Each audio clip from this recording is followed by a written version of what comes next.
Section 119 Janamejaya said, O thou of ascetic wealth, when the sons of Pandu and the Vrishnis reached the holy spot, Prabhasa, what did they do and what conversation was held there by them? For all of them were of mighty souls, proficient in all the branches of science, and both the Vrishnis and the sons of Pandu held one another in friendly estimation.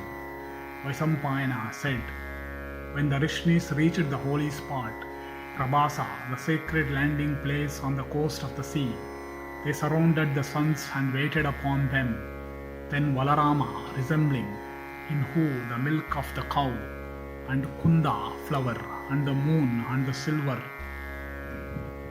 and the lotus root, and who wore a wreath made of wild flowers, and who had the plowshare for his arms, spoke to the lotus-eyed one, saying, O Krishna, I do not see that the practice of virtue leads to any good or that unrighteous practices can cause evil.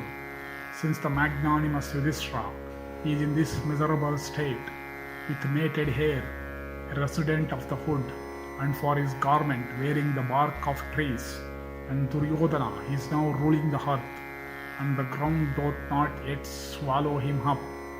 From this, a person of limited sense would believe a vicious course of life is preferable to a virtuous one. When Duryodhana is in a flourishing state, and Yudhishthira, robbed of his throne, is suffering thus. What should people do in such a matter? This is the doubt that is now perplexing all men. Here is the Lord of men, sprung from the God of virtue, holding fast to a righteous path, strictly truthful and of a liberal heart. This son of Pritha would give up his kingdom and his pleasure, but would not swerve from the righteous path in order to thrive. How is it that Bhishma and Kripa and the Brahmana Drona and the aged king, the senior member of the house, are living happily after having banished the sons of Pritha? Fie upon the vicious-minded leaders of Bharata's race! What will that sinner, the chieftain of the earth, say to the departed forefathers of his race, when the wretch will meet them in the world to come, having hurled from the throne his inoffensive sons? Will he be able to declare that he had treated them in the blameless way? He doth not now see with his mind's eye how he hath become so sightless, and on account of what act he hath grown blind among the kings of his entire earth. Is it not because he hath banished Kunti's son from his kingdom? I have no doubt that Vichitravirya's son, when he with his sons perpetrated this inhuman act, beheld on the spot where dead bodies are burnt flowering trees of a golden hue. Verily, he must have asked them, when those stood before him with their shoulders projected forward towards him, and with their large-eyed red eyes staring at him, and he must have listened to their evil advice, since he fearlessly sent away Yudhishthira to the forest, who had all his weapons of war with him, and was borne company by his younger brothers. This Bhima here, whose voracious appetite is like that of a wolf, is able to destroy with the sole strength of his powerful arms, and without the help of any weapons of war, a formidable array of hostile troops. The forces in the field of battle were utterly unmanned on hearing his war cry, and now the strong one is suffering from hunger and thirst, and he is emaciated with toilsome journeys.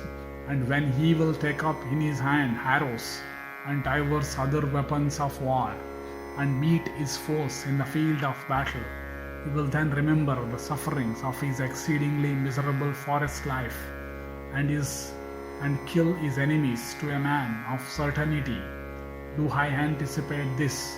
There is not throughout the whole world a single soul who can boast of strength and prowess equal to his, and his body, alas, is emaciated with cold and heat and winds. But when he will stand up for fight, he will not leave a single man out of his force.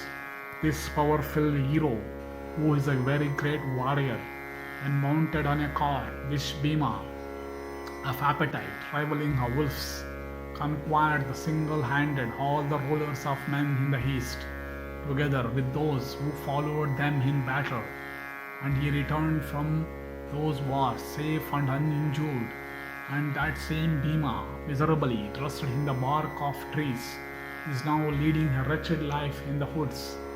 This powerful Sahadeva vanquished all the kings in the south, those lords of men who had gathered on the coast of the sea.